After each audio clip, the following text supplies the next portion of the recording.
चलिए आपको आज एक बात बताती हूँ। देखिए अभी जो हम डिस्कशन कर रहे थे कि आप भगवान की इतनी पूजा पाठ भी करते हैं, आप मेहनत भी करते हैं, सब कुछ करते हैं, बट आपको वो चीज़ें नहीं मिलती जिसका आप इच्छा रखते हैं।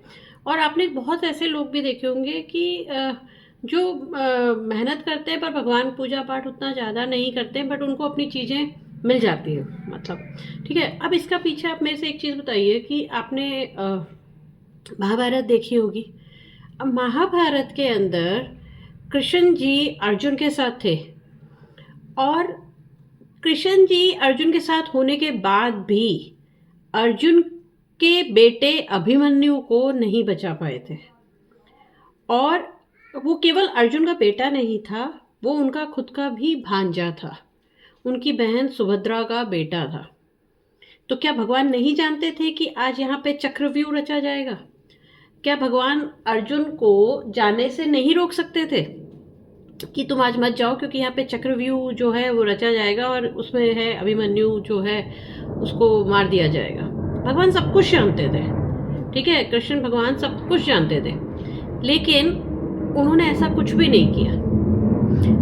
ये मैं आपको इसलिए बता रही हूँ कि भगवान आपके साथ खड़ा है, तो भगवान आपको रास्ता दिखाएगा, आपके साथ एक मॉरल सपोर्ट में खड़ा हुआ है, आपको एक अंदर से ताकत देता है कि नहीं नहीं भगवान है मेरे साथ में। लेकिन वो करेंगे कुछ नहीं, करना आपको ही पड़ेगा।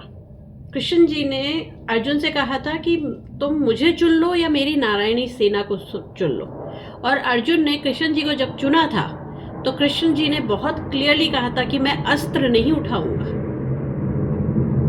मैं तुम्हें रास्ता दिखाऊंगा पर अस्त्र नहीं उठाऊंगा, युद्ध मैं नहीं करूंगा, युद्ध तुम्हें करना होगा। तो बहुत क्लियर है ये इस बात से कि कर्म हमें ही करने हैं। भगवान मेरे साथ है, मुझे रास्ता दिखा देंगे, लेकिन कौन से रास्ते पे चलना है ये मुझे ही चुनना होगा। कर्म, मेहनत, सब कुछ मुझे ही करना होगा। और उससे बड़ी बात कि जो मेरी किस्मत में है मुझे उतना ही और उस वक्त ही मिलेगा, उसको भगवान बदलेगा नहीं। उन्होंने अभिमन्यु का कैसे मरेगा, कब मरेगा और किन हालातों में मरेगा वो बदला नहीं था, जबकि वो तो उनका भांजा था। उससे ज़्यादा प्रिय क्या चीज़ हो सकती है उन्हें?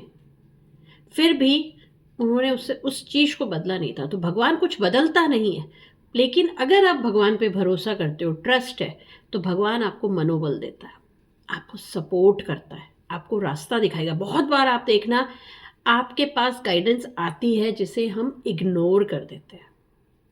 हमारे पास भगवान गाइडेंस दिखाता है।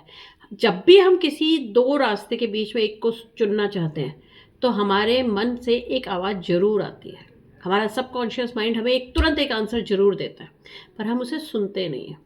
वही हमारी आत्मा की आवाज़ ही भगवान का गाइडेंस होता है।